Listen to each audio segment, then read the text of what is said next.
Financial markets పై పట్టు సాధించాలనుకునే వాళ్ళు Revanth conduct చేసే వెబినార్ కోసం ఈ నెంబర్ కి కాల్ చేయండి.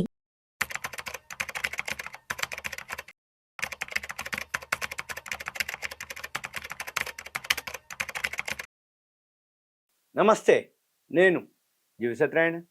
ఈ వీడియోలో మార్కెట్స్ అప్పుడే 4 months హైకి వెళ్ళిపోయింది.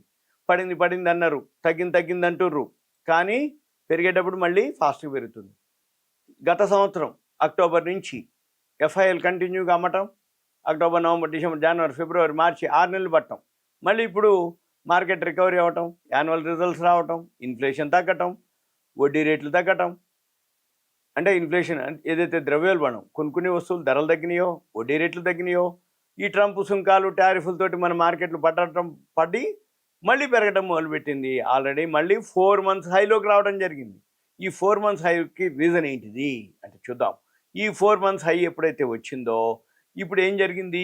ఒకటి, వరల్డ్ మార్కెట్లో ట్రంపు టారిఫ్లు సుంకాలు ఉన్నా క్రూడ్ ఆయిల్ ధరలు తగ్గటం మన గుడ్ న్యూస్. ఎప్పుడైనా కానీ ఏదైనా సరే ఏ దేశానికి ఏది అవసరము, ఏది ఫారిన్ కరెన్సీ ఖర్చు అవుతుంది అనేది చూడాలి.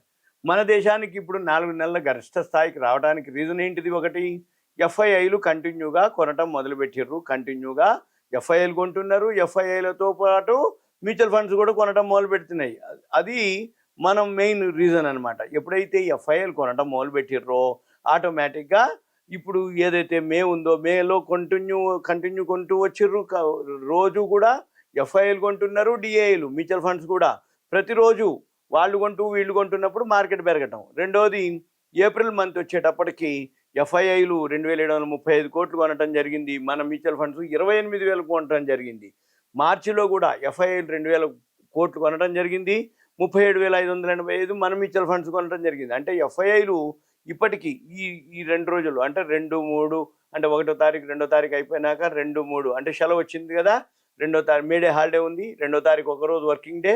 ఈ మంత్లో ఇప్పుడు ఇవాళ మంగళవారం కాకుండా సోమవారం, శుక్రవారం 2 రోజులకు కలిపితే కూడా వాళ్ళు 3,200 కోట్లు వాళ్ళు కొనడం జరిగింది.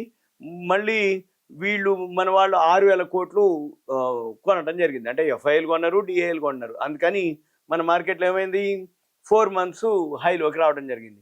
ఒక రీజన్ కాదు, ఒకటేంది క్రూడ్ ఆయిల్ ధరలు తగ్గటం. వరల్డ్లో ఎప్పుడైనా కానీ క్రూడ్ ఆయిల్ ధరలు తగ్గితే మనకి దేశానికి లాభం. ఎందుకు లాభం అంటే మనకి రా మెటీరియల్ లేదు, అది ఏది క్రూడ్ ఆయిల్ మనం బయట నుంచి తెచ్చుకోవాలి. ఎప్పుడైతే క్రూడ్ ఆయిల్ ధరలు తగ్గినాయో మన ఫారెన్ కరెన్సీ మిగులుతుంది. మనం కొనుక్కునే వస్తువు తక్కువ ధరలో దొరికితే మనకు అక్కడ సేవింగ్స్ ఎక్కువ ఉంటాయి. మన ఫ్యామిలీ ఎట్లనో దేశానికి కూడా అంతే. ఒకటి. రెండోది, గోల్డ్ ఎప్పుడైతే పెరుగుతూ వచ్చిందో బంగారం ధర మన దగ్గర నిల్వలు ఎక్కువ ఉన్నాయి. అంటే ఏంది? గోల్డ్ నిల్వలు మన దగ్గర ఎక్కువ ఉన్నప్పుడు బంగారం ధర పెరగడం వల్ల అదొక బెనిఫిట్. అంటే క్రూడ్ ఆయిల్ ధరలు తగ్గడం బెనిఫిటే, గోల్డ్ పెరగడం మన దగ్గర నిల్వలు ఉండటం బెనిఫిటే, ఇన్ఫ్లేషన్ ద్రవ్యోల్బణం తగ్గడం బెనిఫిటే, ఎఫ్ఐఎల్ కొనడం బెనిఫిటే. అంటే ఏంది? ఎఫ్ఐఎల్ ఫారిన్ ఇన్స్టిట్యూషనల్ ఇన్వెస్టర్స్ కొంటారు కాబట్టి మన మార్కెట్లో ఏవైతే షేర్లు రేట్లు పెరగడం ఒక వర్షను, వీటితో పాటు annual results, 4th quarter annual results, 4th quarter మళ్ళీ 1 year ఏదైతే యాన్యువల్ ఉన్నాయో ఈ రిజల్ట్స్ అన్నీ పాజిటివ్ రావటం, వీటన్నిటితోటి మన మార్కెట్లు పెరగటం, మళ్ళీ వీటితోటి ఎఫ్ఐఎల్ కొనటం, డిఏఎల్ కొనటం, ఎకానమీ బాగుంటుంది, జీడిపి బాగుంటుంది, గ్రాస్ డొమెస్టిక్ ప్రొడక్ట్ బాగుంటుంది అనేది ఒక న్యూస్.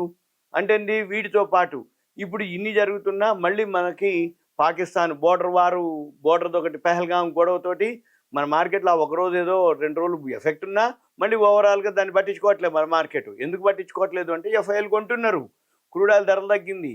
మళ్ళీ పాకిస్తాన్ అనేది చిన్న దేశం, మనమే ఎక్కువ ఉన్నాం. వాళ్ళ దగ్గర ఉన్నటువంటి ఏదైతే బోర్డర్లో ఇప్పుడు ఎన్ని చేసినా ఏం చేసినా వాళ్ళకంటే మనం సమాధానం చెప్పగలము, మనం ఎదుర్కోగలము. వాళ్ళు కనుక ఏదైనా చేసినా వాళ్ళకే నష్టం ఎక్కువ ఉంటుంది. కాబట్టి మనకి ఏమీ లేదనేది ఒకటి. దాంతో మన మార్కెట్లు పెరుగుతూనే ఉన్నాయి.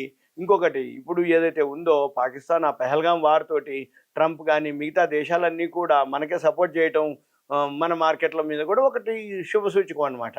అందుకని మన మార్కెట్లు పాజిటివ్లోనే అవుతున్నాయి.